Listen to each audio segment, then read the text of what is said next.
What is good, friends, and welcome back. Jonathan, what's happening? Not much, buddy. What's good?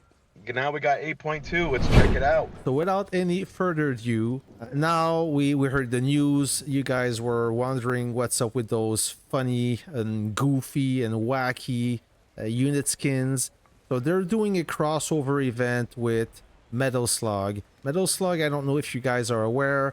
I'm in mid 40, and I remember Metal Slug from the arcade game when I was young, and now you can play this game on a mobile device, and they're making a crossover, I guess. So they're implementing a few features of that game as a cameo, I guess, or something like that. I don't know what the word to use for, but regardless, they want to put some elements of that game, and hopefully, I mean, personally, I don't really care for those skins.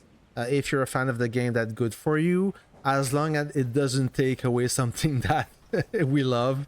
Wink wink, Sky Fortress. Jonathan, if you want to go ahead with the new officer. Yes, we're gonna start with Lonesome Star. He is an infantry officer. He is absolutely badass looking. He looks like a Spetsnaz with the mask on top of his head.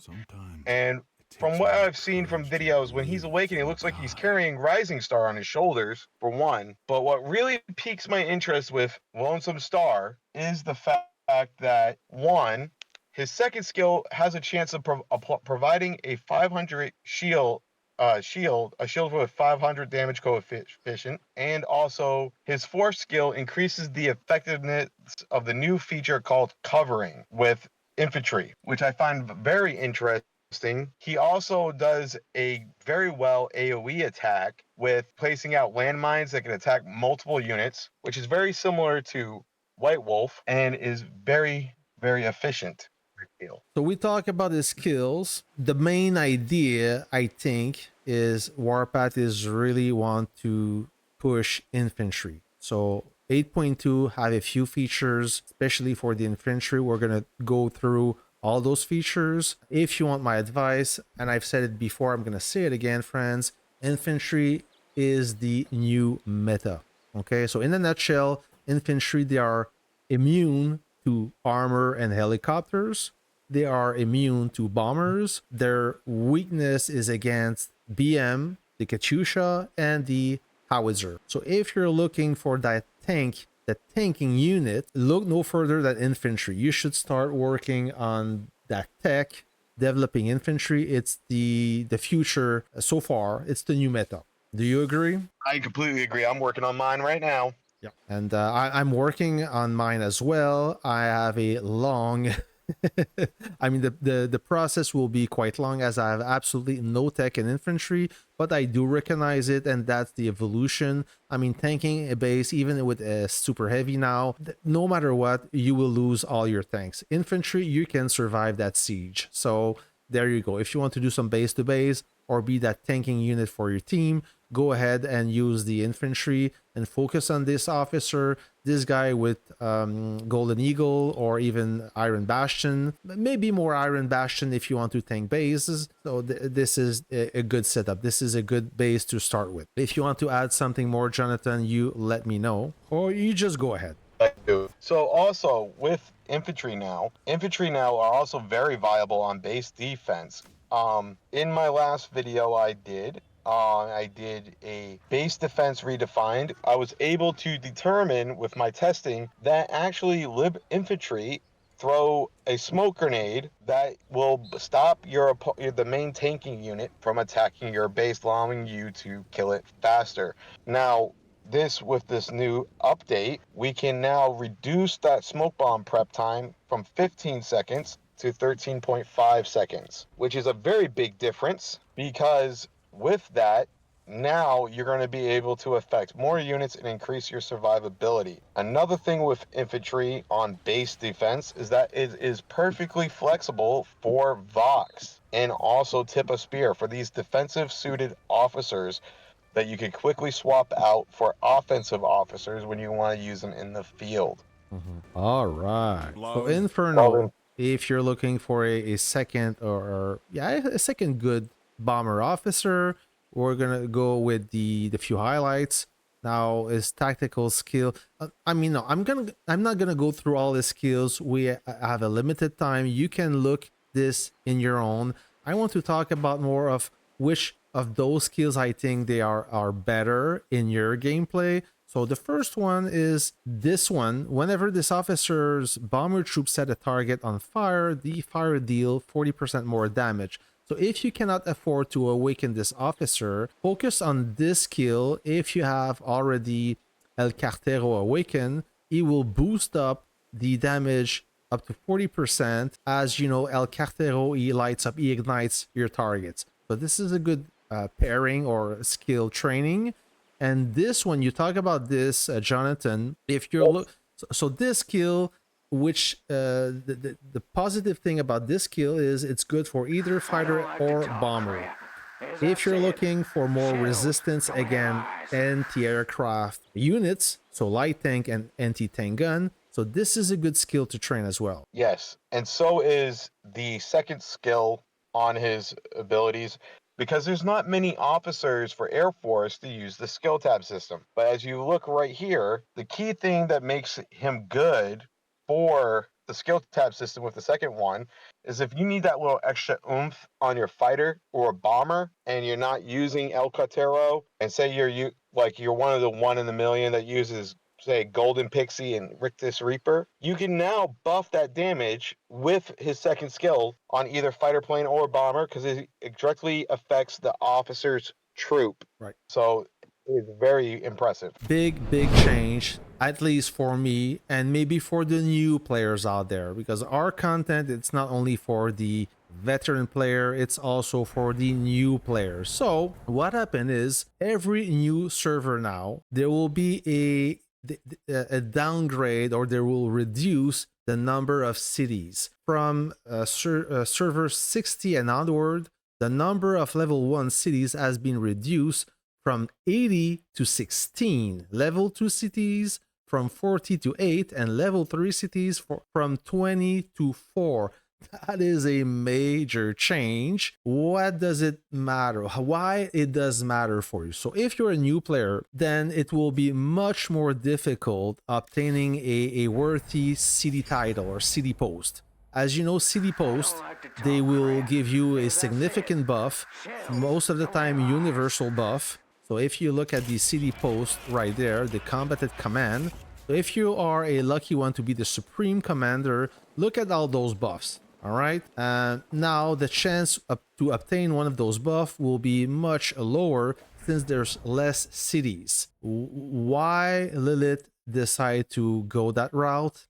My only theory on this is, I guess they want to promote earlier servers, older servers. So now if you want to migrate to an old server, you can. The other way around is more difficult. So if you're looking for a city post and you want to create maybe a new alliance, you may as well create it in older servers. As of right now, server from 1 to 10 is kind of dead. All the alliances are pretty much gone. And the only way to repopulate this is to give an advantage versus the newer cities. I don't know if that's the reason. I'm still waiting for the official reason, but that would be my best guess. What do you think? I think you're right on the money, but I also think they did that to promote early combat, to give it a much more chaotic feel than just like what was commonly dubbed in our time frame farm path, where you sit there and you farm for the, like, once you lock down a level 2 city, you sit there and you wait until you can lock down a level 3 city, and then you go and try pushing out another alliance out of a level 3 city, and so on and so forth. So I think right there is that they're trying to increase the tension to make people be more active fighters. Yeah, if they let the same amount of players fill out a server and they offer less cities, that will be the result. I mean, more fighting, people will try to obtain those titles. And by the way, friends, if you're a new player, this is the golden age of Warpath. When you start the game and you have to invade a level 2 and a level 3 cities and maybe invade an additional city, that is the Warpath's best moment. After that, It's rinse and repeat, conquest after conquest. Anyways, so a new feature, like we talk about Lilith pushing the infantry, and now maybe Jonathan, you want to talk about a few new enhancement to those infantry units. Yes, I was glad we talk about that now. So one big change in the infantry, other than covering, was an update to the tech tree of the advanced combat tech for infantry. So if we could go there, please. One of the big things is right there in the very first category. And now, as you can see, while covering for modders, they give allied troops a 1% damage resist for troops, which is not that great. But Vanguard, however, gives you a plus 3% to firepower if they're within the coverage range. So that is a very big deal, and that is a very good thing, especially for field fighting. While Liberty, as I mentioned earlier, reduces the prep time by 1.5 seconds and increases the duration of the smoke screen by 0.25 seconds. That is a big deal. Now, the bigger part about it is that the cover range is actually 2 map grids, so that is pretty dang good. And also, they increase the movement speed of the Yes. Liberty of the infantry from 7-star, 8-star, and 9-star to help it scale with the movement of tanks. Yep. Which is Definitely. very big. Yeah, a great add-on now. The infantry will be able to not catch up but follow any armor. And like I said earlier, the super heavy was kind of slow.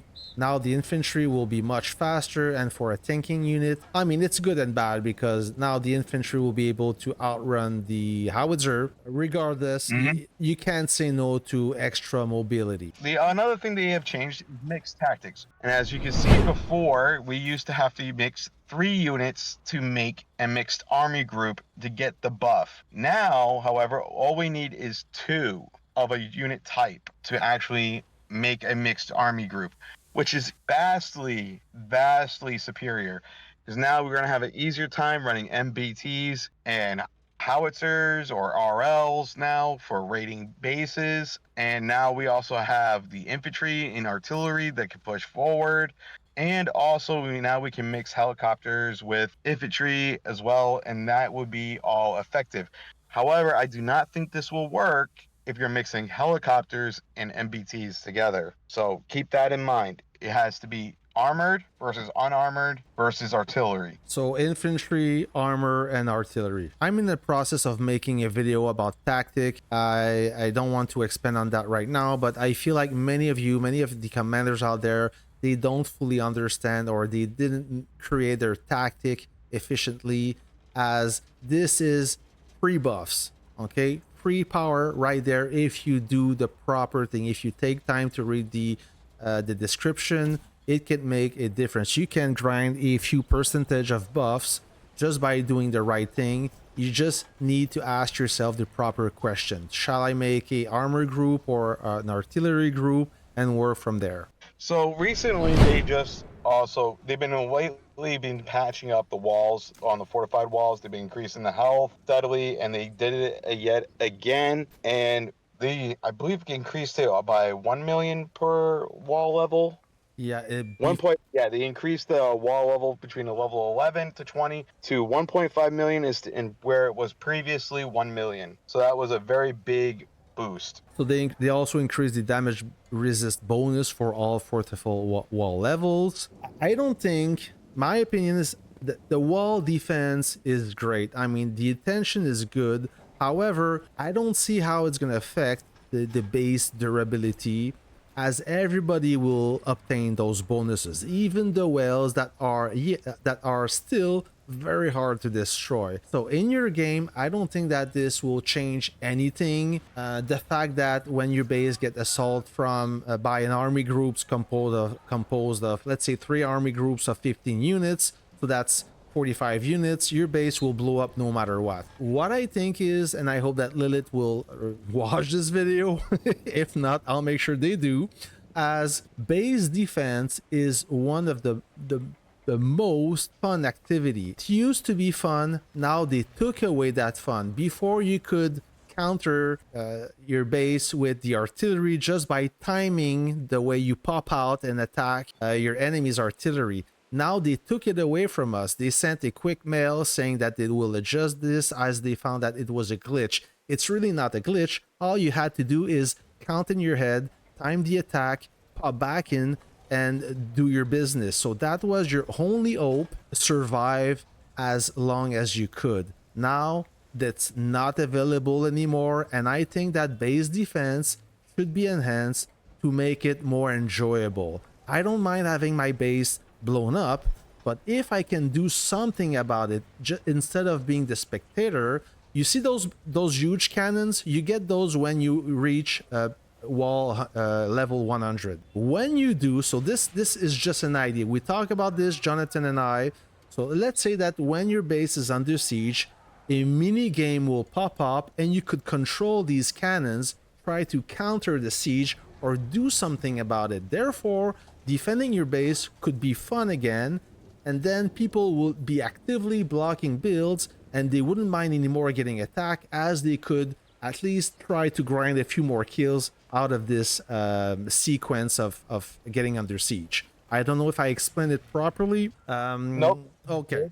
So But there's some points I want to add to it. With being able to take control of those cannons, it would also help you immerse into the game better and allow you to have more competitive nature with your allies and within your alliance, saying, hey man, check out how many kills I got while in the minigame mode. And you can then share. That was one of the biggest fun factors for me personally, was sharing my base defense reports when you were able to rack up 5,000, 10,000 base defense kills. And there's some people out there who got astronomical base kill battle record reports. I've seen like one on a base defense where he survived and he managed to rack up 36,000 kills. Ooh. And he was a G27. So I think they need to really readjust it and make it fun again. Yeah, but because now base defense is a matter of tech and upgrades. So everybody's on the same level, I understand. Well, not really, because there's such a it's not skill base, it's tech base. So it's really the only thing you can do is watch your base getting blown up, and now the game is to relocate in time before you lose all your units, which is kind of disappointing or depressing. Like I said, make it fun, make it enjoyable, so more people won't mind getting their base blown up. Okay, so now for all your control freak R5 or a leader, you can assign your same duty to a supply officer. It will be able to delete villages and central command, so now you can take a break. So they also updated the forging of parts, where now you can see how much it's going to cost in military funds to actually build a part. So right now, as Mag looks for a part, he will click on the instant, and now it will demonstrate how much military funds is needed to build that part. Right. Before, it was a little bit of a hit and miss. You had to figure it out once you had your first Gold Plus Plus part, and then you had to learn it over the time. So it's not a big adjustment, but it is a quality of life adjustment. Definitely a quality of life. So many commanders ask me, why can't I forge this part? I have everything. Until I ask how many military funds you have. I only have 10 millions. You need 40. Oh, yeah, it wasn't clear at all. You had to figure it out. Now it's crystal clear. There you go. Another good feature they had. They had a lot of features at 8.2. Another cool feature is now when you make an army group, okay? So for everybody who couldn't read army group description, so when you say only how we, and people will send you BM or helicopter. Now, you just click on this logo, and if you want to add infantry in the mix, you don't have to waste your time writing in the description. You can write whatever you want, but people, they will pay attention to those troop types, and they will send you the right units. This is good for people who can't read or can't translate. Absolutely. Another feature, when you want to buy an item, let's say the supply line, where it is. So, okay, supply line, when you want to buy it. Now you see the currency in diamonds. So many of you asking why the diamonds. So by the way, you can switch it here. So to currency or diamonds. Diamonds, basically, it's a new currency that they introduce either to let people do in-app purchase where it's forbidden or not allowed in their country. So you buy the diamonds in a separate website, and those diamonds are added into your inventory, your supply, just like so. In other, you see those diamonds right there. So this is not for your wife, it's for the game. And also, when you buy diamonds, you get a 5% discount. It's a real discount. It's only 5%, but at least it's better than nothing. So there you go. So now you can pay with diamonds. They implement it in the game better, so it's easier. Yes, this will definitely help our Philippine brothers Yeah, that's overseas true. because they don't have a hard time buying. They were the true free-to-play players for the longest time. Exactly. They were forced to be free to play. Another thing that they add for the spenders is the supply line for the city badges. So many complain that you wanted more ways to purchase city badges. There you go. So you can purchase them in exchange of money. So recently they've adjusted some of the artwork in the game and some of the events. So Lucky Wheel and I believe the I can't remember the other one, but it was a couple of the events have had their artwork adjusted. Golden So it was slot. the Lucky, oh yes, the golden slots. But they also adjusted the assembly background when you're assembling units. So now it has a little bit more immersion, like you're inside a warehouse getting ready to build your unit to battle. Reminds me of World of Tanks. Yes, it does. Do you remember this guy right there? Sign me up. Looks like a fun Oh day. yes. They changed him. He looks more like a doll, like Ken. Okay, another cool features for all you guys that don't take the time to prepare your airlift. Now, when you airlift, okay, you see this new option right there. Before, you had no choice. You had to count. So 1, 2, and airlift. Oh no, there's an obstacle. I'm gonna airlift anyways. And you get destroyed because you don't think about this. Now, Lilith said, we're gonna think about everyone who's being negligent. We'll show them the option. Now, you can't miss your jump anymore. And if you do, I'm going to be very upset about you. It's crystal clear. There's plenty of space. There's no way you can miss your jump. So many people miss their jump and get destroyed because they don't take 2 seconds to evaluate or survey the land. Now it's done like this. And if you long press like this, long press, now it will trigger a circle and you can airlift directly without having to do this sequence. So a few less clicks to airlift. That's a cool feature. So far, I'm pretty happy about this 8.2 update. I know that the roadmap, I don't know, I'm not going to talk too much about the roadmap. You know that I want to talk about. It's kind of depressing a little bit, but regardless, the 8.2 version is awesome. I like it a lot. You want to add something, Jonathan? I'm just grateful they didn't add 10.0 units yet.